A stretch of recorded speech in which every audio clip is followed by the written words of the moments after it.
Vamos continuar nossa leitura expositiva da carta de João às 7 igrejas da Ásia, Apocalipse. Capítulo 11, vamos reler aqui os versículos 3 em diante. Retomando essa passagem aqui que nós estamos lendo, lembra que nós estamos lendo aqui aquele momento onde está sendo falado sobre os 3 anos e meio, ou 1260 dias, né? E nesse período algumas coisas acontecem. Uma delas é justamente Deus levantar essas duas testemunhas que nós estamos vendo, tá?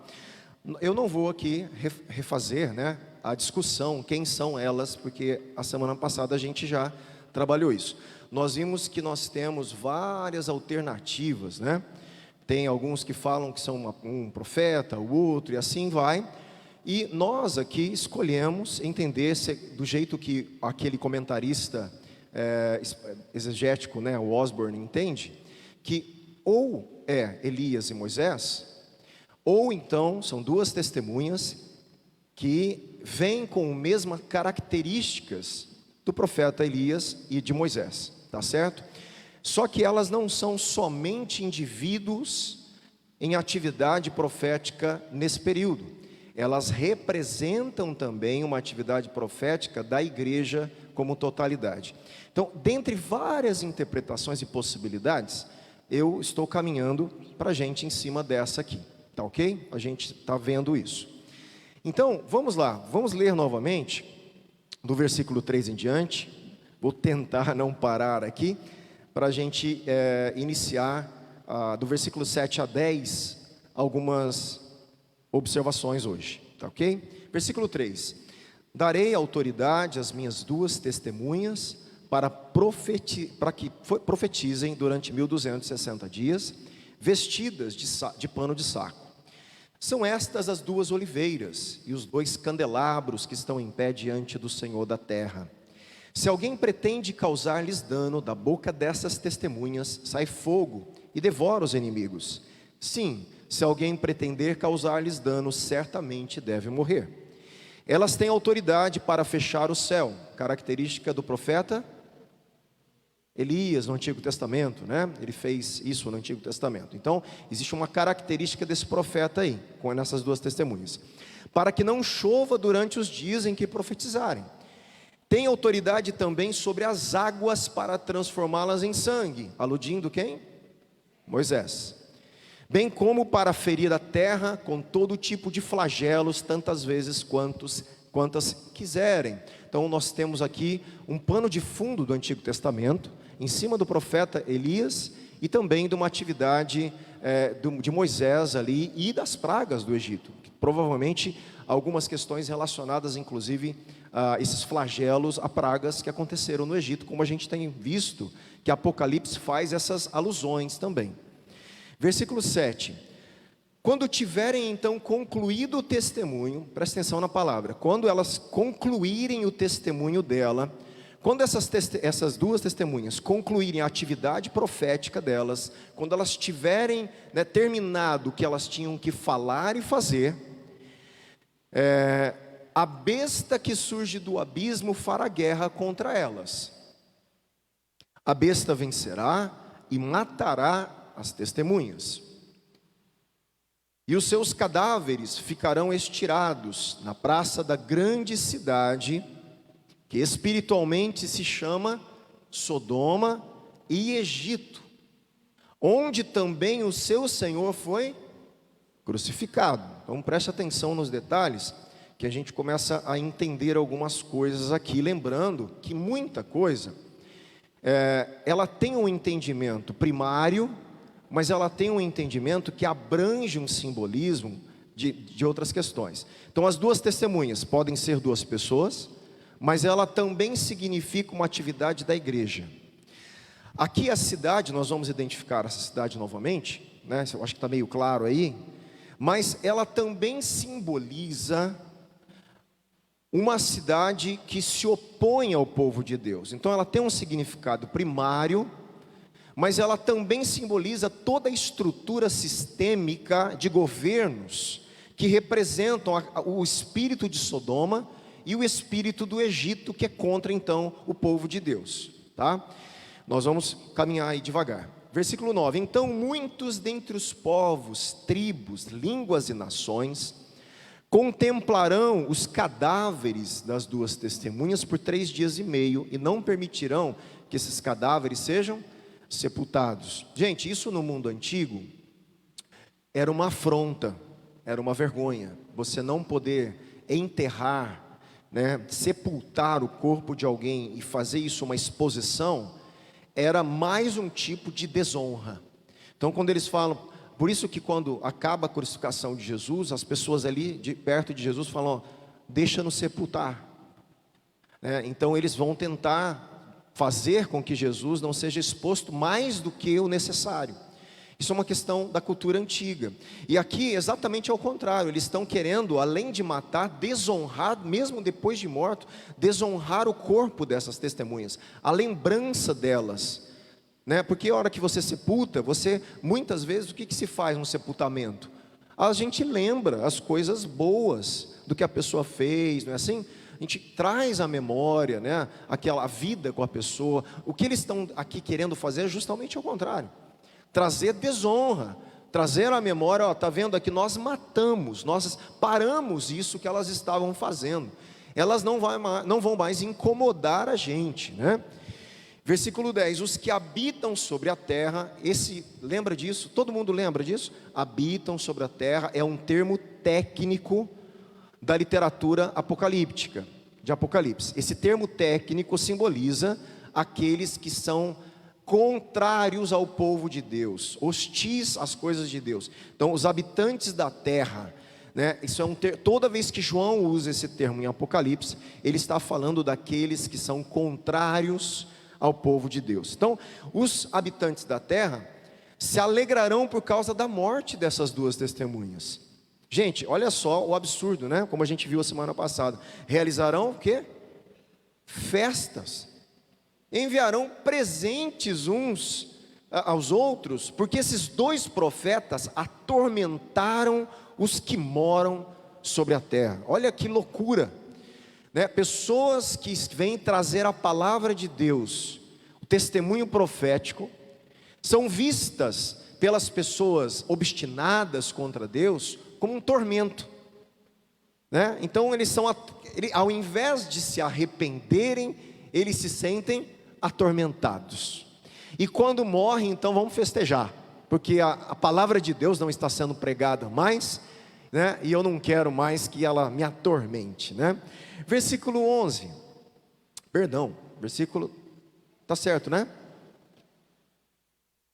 É que eu vou voltar, mas vamos ler aqui para terminar. Mas depois dos 3 dias e meio, entrou neles um espírito de vida, vindo da parte de Deus, e eles se ergueram sobre os pés, e aqueles que os viram ficaram com muito medo. Então, aqueles que estavam festejando, vem agora o sentimento de pavor, de medo, de temor.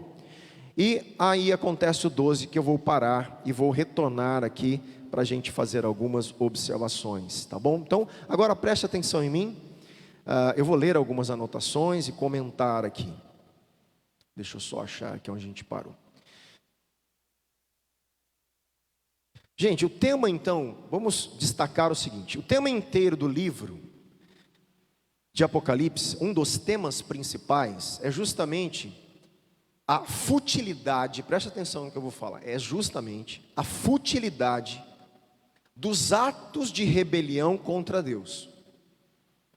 Apocalipse mostra para nós que apesar dos habitantes da terra estarem em constante perseguição à igreja, opondo-se a coisas de Deus, adorando os seus falsos ídolos, as suas imoralidades, constantemente vivendo uma vida fora do padrão de Deus, e hostilizando e perseguindo, isso é fútil, porque no final a vitória é de Deus, no final a vitória é de Cristo. Apocalipse vai caminhar para isso, mas no meio desse caminhar tem tumulto, tem morte, tem martírio, tem perseguição, e tem uma vitória aparente do mal em algumas situações. Tanto é que isso aqui é uma vitória aparente. Eles matam as 2 testemunhas e acham que são vitoriosos. começam a festejar de vitória, matamos quem estava atormentando a gente, começa a dar presente um para o outro. Gente, olha, né, a loucura. De repente Deus intervém. Isso é um microcosmos daquilo que acontece em todo o Apocalipse.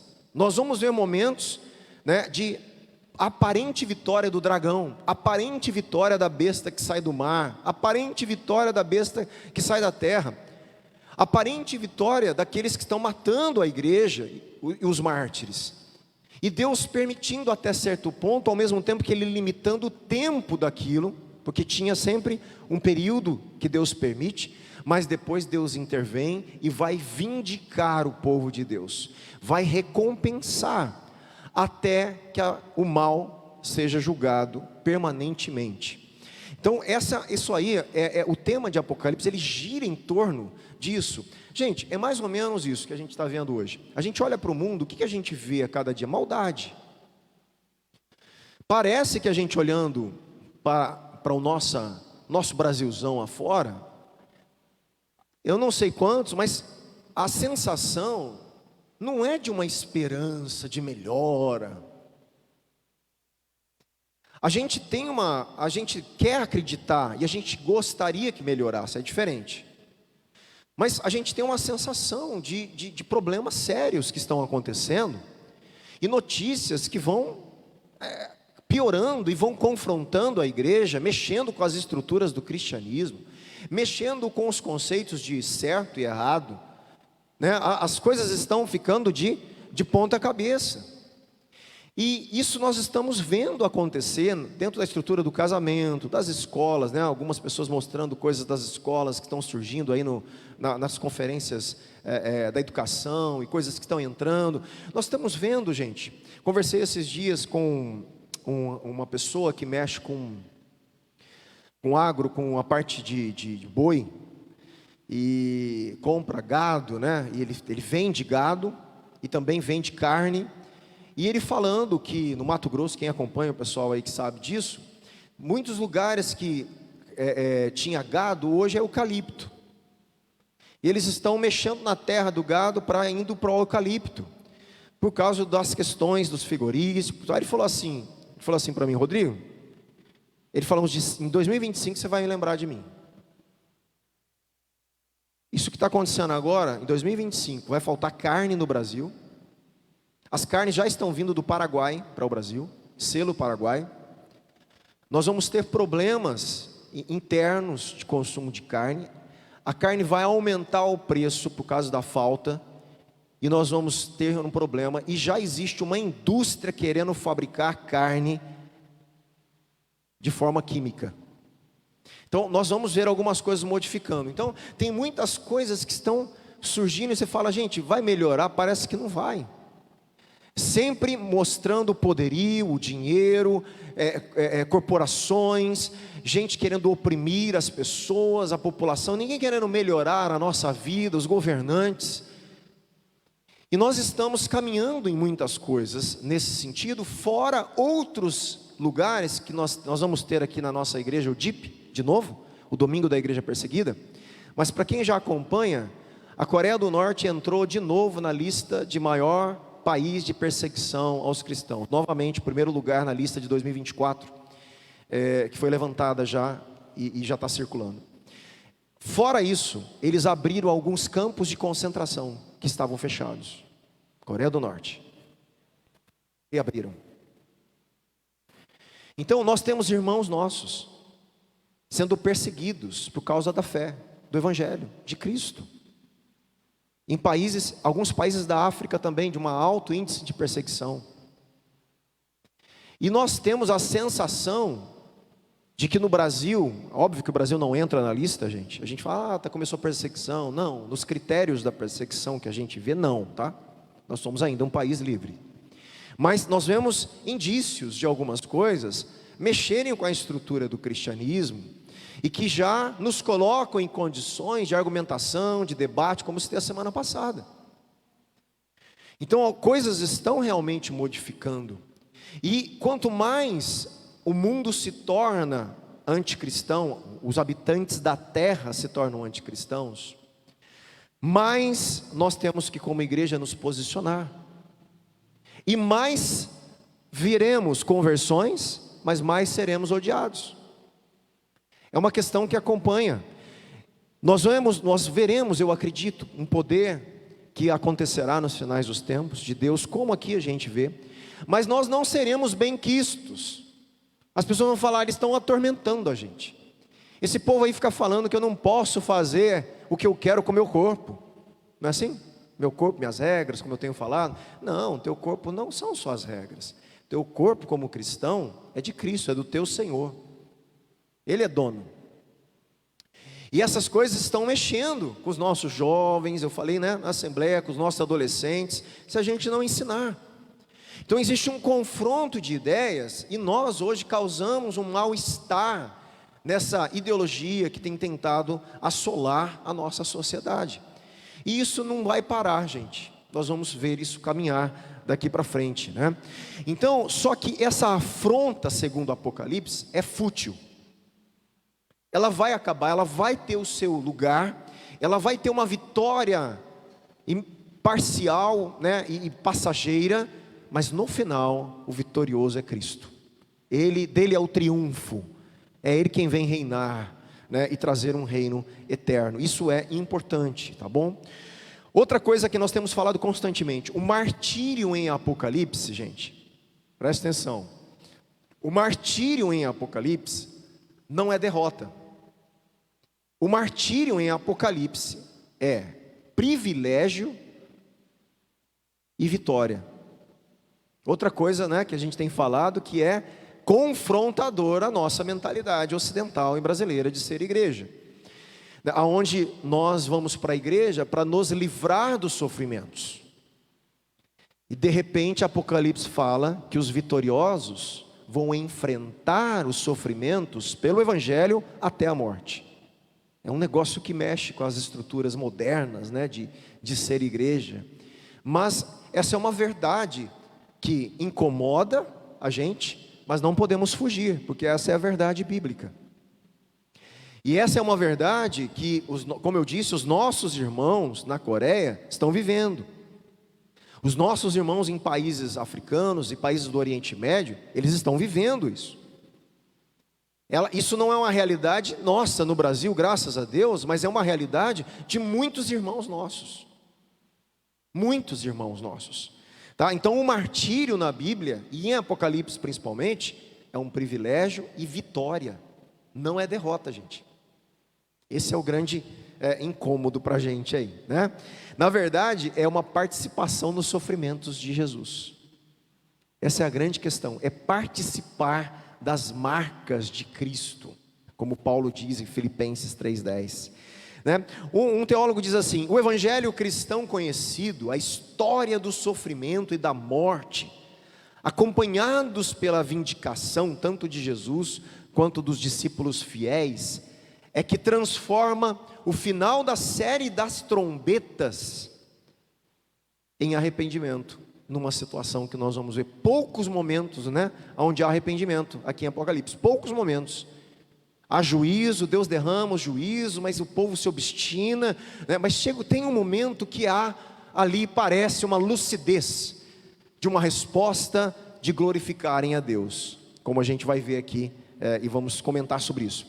Depois de a besta ter matado as duas testemunhas, como a gente viu, o corpo então foi deixado nessa grande cidade. Quem é essa grande cidade, gente? Como fala aonde o seu Senhor foi crucificado, é óbvio que está falando aqui, a princípio, de Jerusalém.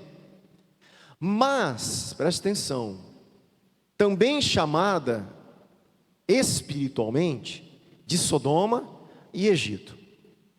Aqui os comentaristas entendem que há uma fusão, a grande cidade é Jerusalém, juntamente, foi assim que aconteceu inclusive na crucificação, com o poderio romano. É uma fusão de todo o espírito anticristão de Roma com o espírito anti-messias dos judeus e de Jerusalém, da cúpula religiosa que quis matar Jesus. Aqui em Apocalipse, essa é a grande cidade. E ela representa aqui, depois nós vamos ver, inclusive, tem uma outra cidade que tem que ser derrotada. Qual é? Babilônia. Em Apocalipse você tem as antíteses e as cópias negativas, como eu tenho falado, né? Você tem a marca de Deus e a marca da besta. Você tem a cidade de Deus, a Nova Jerusalém. Você tem a cidade, né, que Satanás, da promiscuidade, da imoralidade, da idolatria, a Babilônia, a grande Babilônia. Lógico, a Babilônia também, de novo, não é a Babilônia. É espiritualmente a Babilônia, assim como é espiritualmente o Egito, é espiritualmente Sodoma.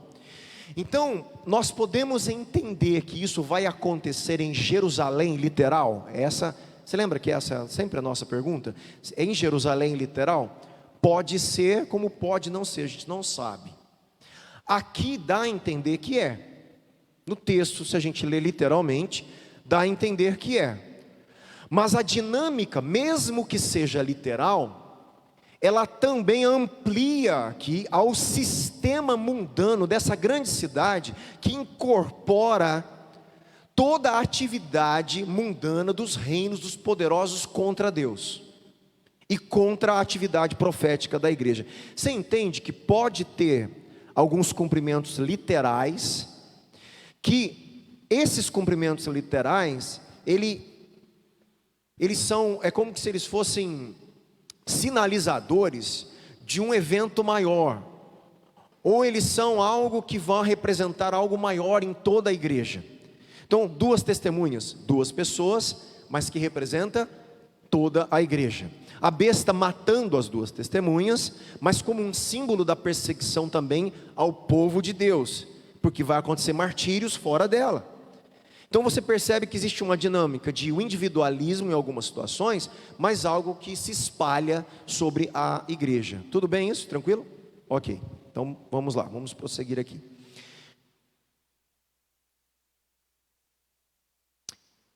Então, olha só, Osborne fala, só para a gente sintetizar isso. Ele fala o seguinte, que é provável que Jerusalém e Roma estejam combinados em uma única grande cidade simbólica, a capital do novo império romano ímpio, governado pelo próprio anticristo. Então ele entende aqui que é uma grande cidade, representando o espírito anti-messias de Jerusalém e de Roma, que está perseguindo a igreja, governada por essa besta, pelo anticristo, perseguindo então as testemunhas e a igreja. Osborne lê assim, então ele lê de uma forma simbólica, sem deixar a literalidade, porque ele também entende que as duas pessoas são literal, tá? Então eu falei, eu também tenho essa tendência aqui, gosto muito da leitura dele nesse sentido. Então a grande cidade, gente, como Sodoma e Egito, né? João acrescenta agora mais uma informação, dizendo que a grande cidade, ela é espiritualmente Sodoma. É interessante que Jerusalém já tinha sido comparada a Sodoma no Antigo Testamento, tá? Sodoma, lembra que Sodoma, né, Deus destruiu com juízo ali, com fogo, né, onde Ló morava. E o que acontecia ali? Tudo de ruim, né? A idolatria, a promiscuidade, a imoralidade no seu alto nível, coisas assim abomináveis aconteciam ali em Sodoma, e Deus então traz juízo sobre Sodoma. Como Deus chama Jerusalém de Sodoma? Porque Jerusalém, em alguns momentos, se desviou tanto da aliança e do pacto com Deus, que ela se tornou semelhante a Sodoma, ela se tornou semelhante ao Egito, ao ponto de receber punições de Deus, semelhantes às pragas do Egito. Deus disciplina algumas vezes o povo de Deus com pragas semelhantes, gente, para você ver o desvio, né, acontecido ali nesse povo. Para eu demonstrar aqui, deixa eu ler para vocês, só para vocês entenderem o que eu estou falando. Miriam, você consegue, vamos passear um pouquinho rapidinho aí, vai lá comigo em Isaías capítulo 1, deixa eu tentar ler aí atrás, para eu não precisar abrir. Isaías capítulo 1, versículo 9 e 10.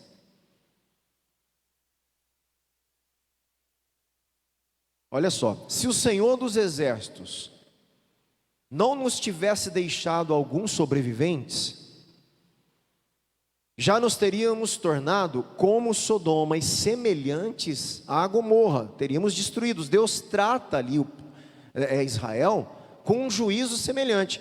Príncipes de Sodoma, gente, está falando com Israel. Ele está chamando os governantes do povo dele como que se fosse gente de Sodoma. Príncipes de Sodoma, escutem a palavra do Senhor. Povo de Gomorra, dê ouvidos à lei do nosso Deus. É frustrante a queda nesse momento que Isaías está profetizando do povo de Deus, numa quebra absurda da aliança e do pacto com Deus, ao ponto de espiritualmente estarem sendo chamados de Sodoma e Gomorra, né? Miriam, vamos lá para Jeremias 23. Olha só o profeta Jeremias também profetizando. Jeremias capítulo 23, versículo 14. Aí ficou pequenininho, será que eu leio? Vamos ver. Mas eu acho que vamos ver se eu consigo lá. Mas nos profetas de Jerusalém, vejo coisas horrendas. Olha o que Jeremias está falando. Os profetas de Jerusalém cometem adultério, andam com falsidade. No Brasil, será que não tem isso também, né? Fortalecem as mãos dos malfeitores. Os profetas profetizavam coisas que fortaleciam gente ímpia. Triste. Para que não se convertam da sua maldade. Para mim, todos eles se tornaram como Sodoma, e os moradores de Jerusalém como Gomorra. Apocalipse está usando uma linguagem profética para Jerusalém que já havia sido usada por mais de um profeta no Antigo Testamento, né? Miriam, Ezequiel 16:46.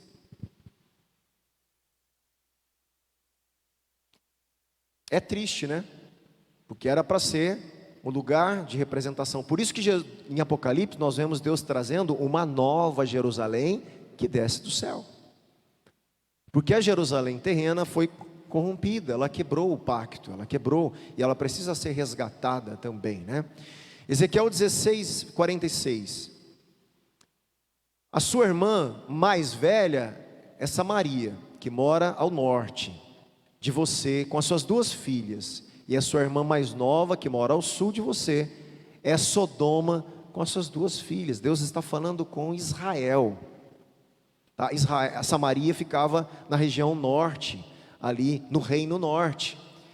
Olha que interessante, pode, versículo 46, Miriam, 47. Você andou nos mesmos caminhos em que elas andaram e fez as mesmas abominações que elas fizeram. E como se isto não fosse o bastante, você ainda se corrompeu mais do que elas em todos os seus caminhos. 48. Tão certo como eu vivo, diz o Senhor Deus, a sua irmã Sodoma e as filhas dela não fizeram o que você e as suas filhas fizeram. 49. Eis que esta foi a iniquidade de sua irmã Sodoma. Ela e as suas filhas foram orgulhosas, tiveram fartura de pão e próspera tranquilidade, mas nunca ampararam os pobres e os necessitados. E aí? Estrutura de governos corruptos, injustos. Não é assim que funcionam os governos corruptos? Eles têm dinheiro, fartura, tranquilidade, quem governa, mas deixa o povo passar fome e necessidade. Gente, Deus olha para isso e fala, isso é Sodoma e Gomorra. Vocês não estão cuidando das pessoas como deveria. Pessoas que são a minha imagem e semelhança. Então nós vemos um desvio tremendo do povo que deveria ser sacerdócio real, nação santa. Uma nação sacerdotal ao ponto de representar o Criador para as outras nações. Elas se tornaram semelhantes às outras nações, passíveis do mesmo juízo. E isso aqui é importante.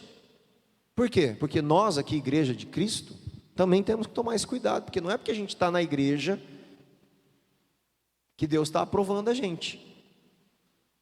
Certo? Entende o que eu estou falando? Não é porque a gente faz parte, né, de uma igreja, da Fonte de Vida, de qualquer tipo de igreja, que Ele está aprovando a gente.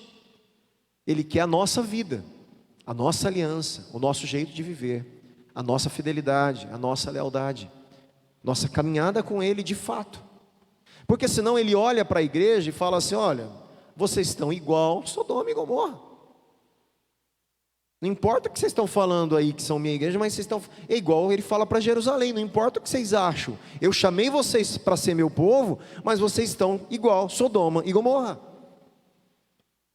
Então, o que o autor de Apocalipse está fazendo, ele está usando uma linguagem que já havia sido usada para a cidade de Jerusalém. Então, essa grande cidade é uma cidade que oprime os pobres, os necessitados, que tem grande imoralidade, perversões, deuses terrenos imorais, deuses falsos, idolatria. Então elas têm características, por exemplo, do Egito, de impérios contrários a Deus, que escraviza e que persegue o povo de Deus. Ela tem características de Sodoma e características do Egito. E é essa situação que está ao pé e que vai continuar esse sistema do mundo, ao ponto de oprimir a igreja, entende? Nesse lugar, nesse período de opressão, Deus levanta uma atividade profética. Deus levanta testemunhas proféticas, com sinais, maravilhas, juízos. Deus levanta a igreja. E aqui estamos nós, para falarmos para Deus: Deus, eis-nos aqui. Eis-nos aqui para continuar pregando o Evangelho. O Evangelho verdadeiro, o Evangelho da Bíblia, né? Não pode ser um outro Evangelho, tem que ser o Evangelho que Jesus ensinou. O Evangelho que Pedro pregou, o Evangelho que Paulo pregou, o Evangelho que Estevão pregou, o Evangelho que Apolo pregou, o Evangelho que Filipe pregou, o Evangelho que esses homens de Deus pregaram, não outro. O Evangelho que diz do Cristo ressuscitado. O Evangelho que diz que o Cristo que ressuscitou é juiz dos mortos e dos vivos e vai julgar todos. É o Evangelho que fala que se você crer em Cristo, você vai ser salvo e ter vida eterna, e Deus vai ressuscitar e te dar morada eterna no ambiente da eternidade, do novo céu, da nova terra. É o Evangelho que precisa ser pregado e alcançado então as pessoas, né? Nós já vimos aqui, para encerrar essa passagem aqui, que toda essa mensagem de Deus atormenta quem não tem Deus.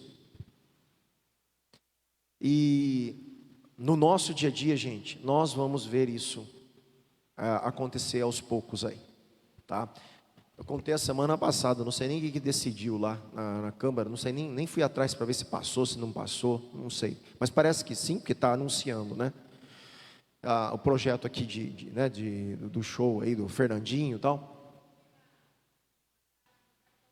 Então, eu acho que passou, né?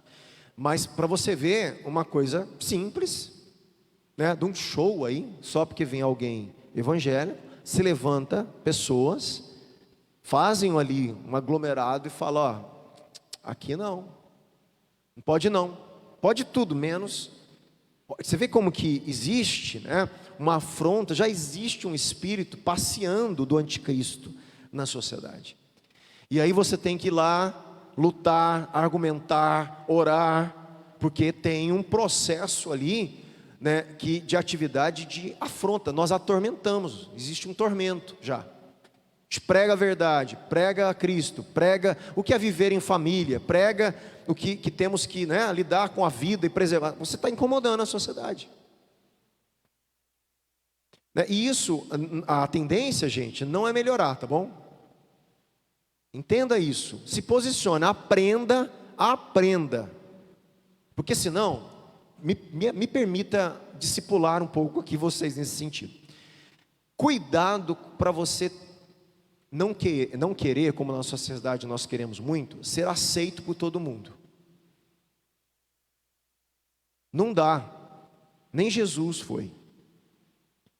Nós vamos entrar num processo que quanto mais falarmos a verdade, mais pessoas não vão gostar da gente. E a gente tem que assumir essa realidade. E falar, tá bom, eu vou fazer o quê? Né? Nós não vamos hostilizar ninguém. Entende? Nós não vamos hostilizar ninguém. Nós não vamos desrespeitar ninguém. Nós não vamos ofender ninguém.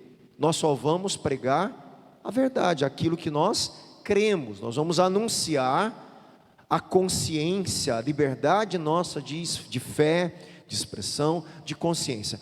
Essa liberdade que temos de falar o que pensamos e o que cremos, já será uma afronta.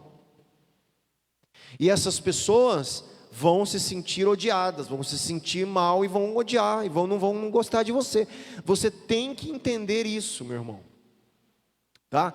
Eu vou contar aqui, para não abrir para a semana que vem, nós já estamos no final.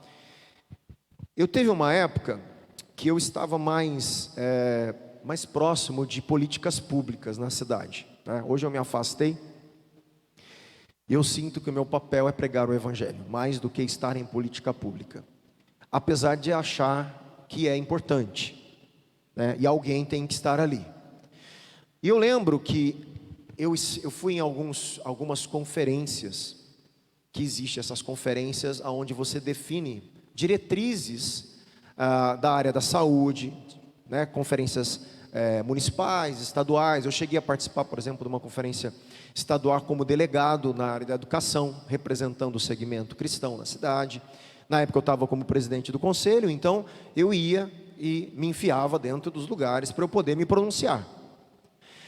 E é engraçado que naquela época já, isso há anos atrás, quando eu estava nas conferências, como está tendo agora né, nessa conferência federal, e eles estão trazendo essas diretrizes novamente para serem votadas. Ideologia de gênero, todas essas coisas aí que eles voltam a falar. E isso estava nos textos de discussão. Meu irmão, eu só tinha quase eu ali, naquela época, eu lembro que foi aqui na faculdade, e eu tive que me pronunciar. Eu falo, olha, eu não aceito que o texto seja redigido dessa forma.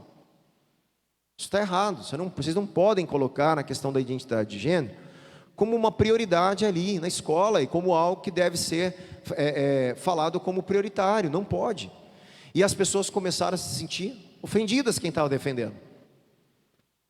Não, e você está, então, não sei o quê, aí falaram já, me colocaram como racista, eles começaram a confundir racismo com, né, e tal. Eu falei, não, inclusive não tem nada a ver com racismo. A ideologia de gênero, a identidade de gênero não é raça, gente. Vocês estão confundindo as coisas. Gente, eu tive que me pronunciar. Eu tive que me pronunciar de forma argumentativa, racional. Mas eu tive que me pronunciar ao ponto de debater e debater. Aí, quando você fala, alguém que não ia falar, fala também. Aí eu vi que tinha mais gente ali que pensava como eu e começaram a pronunciar. Eu falei, gente, redija isso de forma diferente. Até que conseguimos, na época, mudar a redação daqueles artigos, daqueles parágrafos que falavam sobre a identidade de gênero. Se eu não tivesse lá, tinha passado. E tinha gente ali que estava na questão da homossexualidade. Eu não desrespeitei ninguém, mas eu falei o que eu pensava. Aí, saí daqui, fui para Araçatuba, na conferência estadual, levando aquelas propostas da conferência estadual, tentando me pronunciar lá também, no lugar mais hostil ainda, que era gente já do estado. E aí eu, aglomerado com pessoas, porque eles dividem grupos temáticos para fazer, né, discussões temáticas, tinha uma pessoa, né, que começou, porque tem essa questão, né, porque eu sou branco, como eu sou branco, eu sou racista. Eles têm uma coisa já, é um pré-julgamento, né? Aí eu comecei a conversar, e comecei a contar a minha história, que eu sou pastor, que eu era missionário, que eu tive na África, e que eu tenho amigos africanos, né? E ela ficou assim, surpresa. Ela falou, não, é verdade, nossa, é um sonho eu ir para a África. Pois é, eu fui 2 vezes, agora 3 vezes, né? Para a África. Tenho amigos africanos. Amo o povo africano. É porque eu sou branco que eu... Então aí aquilo quebrou de novo a imagem. Ela começou a me ouvir, gente, só porque eu tinha ido para a África. E ela começou a escutar o meu argumento sem me julgar. Então você percebe que a gente tem que ter essa artimanha, essa astúcia da gente conseguir conversar essas coisas num mundo que está trazendo essa hostilidade terrível ao cristianismo, né? Então, por favor, tome o seu papel de filho de Deus, de discípulo de Jesus. Não deixe de pregar o Evangelho. Não deixe de dar o seu bom testemunho aonde quer que você esteja, né? Eu e a Ivana, a gente vai para a academia, né? Ivana é meu pai, todo dia de manhã lá quase, né, Ivana? E olha que legal, lá na academia, eu tive a oportunidade de trazer um amigo meu aqui na igreja esse domingo, retrasado, por causa da academia. Um amigo meu que fez tiro de guerra comigo. Aí eu comecei a conversar com ele, ele começou a me chamar de pastor, meu pastor, né? Nem crente ele é, nem da igreja, nada. Aí eu começava, meu pastor, não sei o quê, né? Aí eu cumprimento ele. Aí um dia, num domingo desse, à tarde, eu falei, fulano, bora lá conhecer a igreja? Pô, eu vou, hein? Não, vai, eu não vou pregar hoje. Era o dia que eu não ia pregar e eu preguei, José. Aí eu falei, eu não vou pregar, eu te recebo, aí você senta do meu lado, né? Aí ele entrou, veio, sentou do meu lado e veio conhecer. Lá, aonde eu falei de Deus? Na academia, gente, fazendo academia. Aí tem um outro também, lá na academia, que eu também estou, né, conversando, de vez em quando a gente bate o papo ali, conversa, né, e tal. Então, não independe, eu estou lá fazendo academia, fazendo musculação, mas eu sei quem eu sou cristão. Aonde quer que eu esteja, eu posso dar de Deus para as pessoas que estão ali. Eu não preciso estar na igreja falando de Deus, aonde quer que eu esteja. E se a nossa igreja assumir essa missão, gente, nós vamos alcançar o coração de muita gente nessa cidade, que precisa de Cristo, que precisa do Evangelho. Não se envergonhe do Evangelho, que é o poder de Deus para a salvação. Amém? Em nome de Jesus. Vamos orar, agradecer a Deus hoje. Mais um dia da nossa leitura, né? Produz essas reflexões em nós aí, né? Vamos orar. Pai, obrigado, Senhor. Obrigado por mais um dia de privilégio que nós temos, a honra que nós temos de ler a Sua palavra num microfone, audivelmente, de forma pública no nosso país, por essa liberdade que temos de expressão da nossa fé, da nossa consciência. Desperta a nossa igreja local para isso, para que possamos nos comprometer com o Evangelho, sabendo que o Evangelho pode mudar a vida das pessoas, transformá-la nessa terra, mas ainda mais, dar a elas a vida eterna, que é o mais importante. Dá-nos essa consciência, dá-nos o privilégio de assumir a nossa missão.